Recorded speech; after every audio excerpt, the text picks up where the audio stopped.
जी प्रभु जी, इसमें फिर अभी जो मतलब 2-3 बार आपने बोला कि फिर जो ज्ञानी लोग हैं, जो पहुंचे हुए हैं, उनकी सुषुम्ना नाड़ी खुल रहती है ओपन। ओके, तो ये मतलब परमात्मा कृपा से ही होंगी।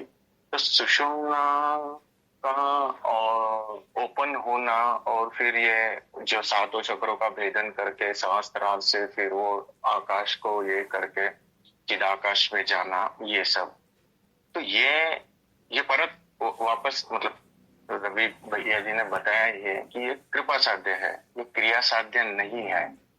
तो फिर हमारे इसमें भी क्रिया के तो बहुत सारे मतलब क्रिया योग वगैरह है, लोग भी बाहर कराते हैं, तो उसका क्या मतलब कृपा साध्य भी है तो लोग क्रिया, मैंने यूट्यूब पे वीडियो भी देखा था कि वो मत बनाइए, तो छोड़िए फिक्स का मतलब इतना कंजेस्टेड फिक्स नहीं है, अनलिमिटेड फिक्स है। फिक्स भी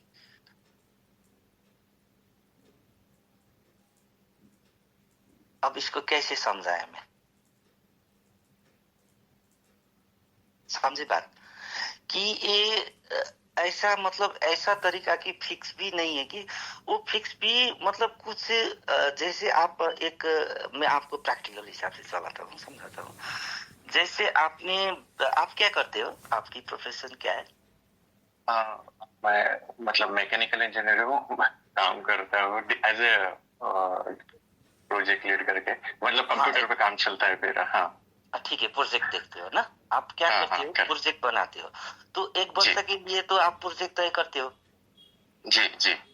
तो उसी तरीका से ये पूरा ब्रह्मांड एक वर्ष के लिए, एक युग के लिए, उसी तरीका से इसका भी प्रोजेक्ट प्लान है।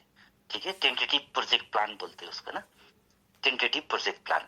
जो टेंटेटिव प्रोजेक्ट प्लान है हाम्रो शास्त्र में लिखा गया है, वो पूरा प्रोजेक्ट प्लान मतलब जो कुछ भी होगा उसी के अंदर में होगा, है ना।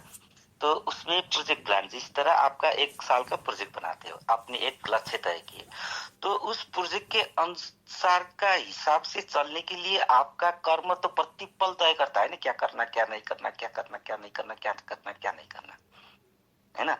अगर इस दौरान आपका डेवलपमेंट और आपका परफॉर्मेंस बहुत बेटर हुआ तो प्रोजेक्ट से भी बेटर रिजल्ट ले सकते हैं ना आप, समझे बात? जी जी जी। तो ब्रह्मांड का बड़ा शरीर भी बेटर प्रोजेक्ट लेना चाहता है। जैसे भी वो मान रहा है कि उसका एस्टिमेशन 1 करोड़ कमाना है, तो ब्रह्मांड भी ज्यादा से ज्यादा हो सके, तो उसकी भी हमारे प्रोजेक्ट भी लगभग ऑलमोस्ट फिक्स ही है।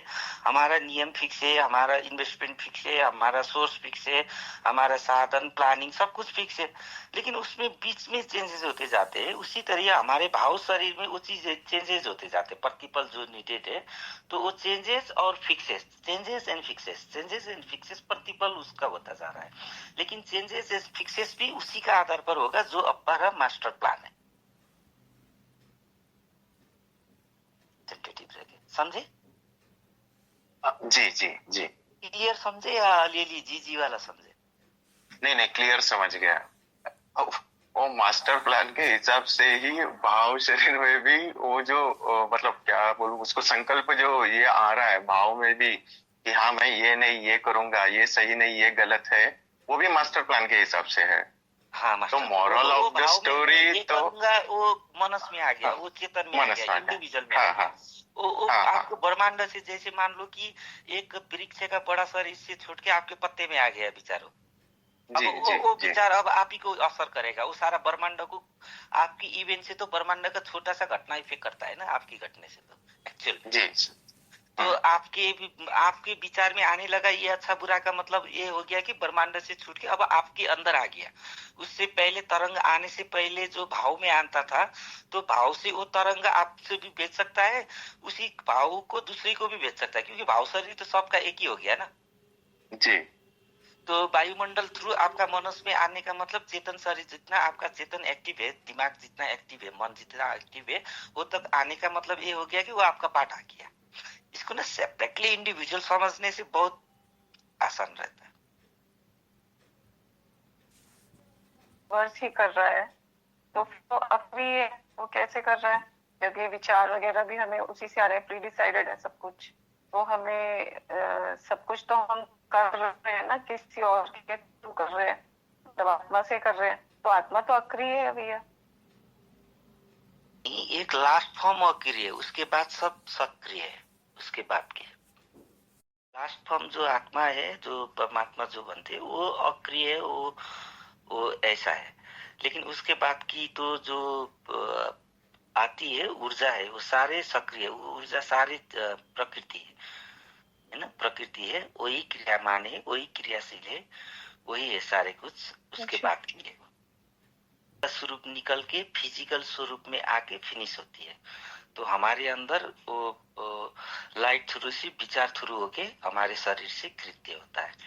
हमारे अंदर का प्रोसेस होता है, बाहर का प्रोसेस एक ब्रह्मांड में दिख सकते हैं। जैसा हमारे अगर ये प्राकृतिक और से कोई एक घटना को लेके ना, उस घटना को डेप में समझने से वही है नियम। नियम सारे जगह वही होता है, वही जगत की नियम के हिसाब से फिर हमारे संसार के नियम भी तय होता है। तो वो नियम को समझने से सब पे नियम एक लगता है मुझे। लेकिन ये नियम समझने से पहले बहुत टेंशन लगता, इतना विराट, इतना ये, इतना कहाँ क्या होगा, कैसा होगा ना, कैसे जानेंगे, ऐसा क्या हो सकता है, सारे कुछ कैसे पता हो सकता है, ऐसा नहीं हो सकता है, ये बहुत कुछ खिलता रहता है। लेकिन जब सुनने में चले जाते हैं, वो स्टार्टिंग बिंदु में जाने से तो सोच पता चल जाते हैं। उसके बाद क्या है कि एक कण का भी नियम वही है, एक पानी का बूंद में भी वही है, और सागर में भी वही है। तो हर चीज में वही है, वही उसी तरीका का नियम है, एक ही नियम है। उस सब का नियम का जोर जो निकलता है वो एक ही होता है, इसलिए वो सारे कुछ नियम को बता सकता है। इसलिए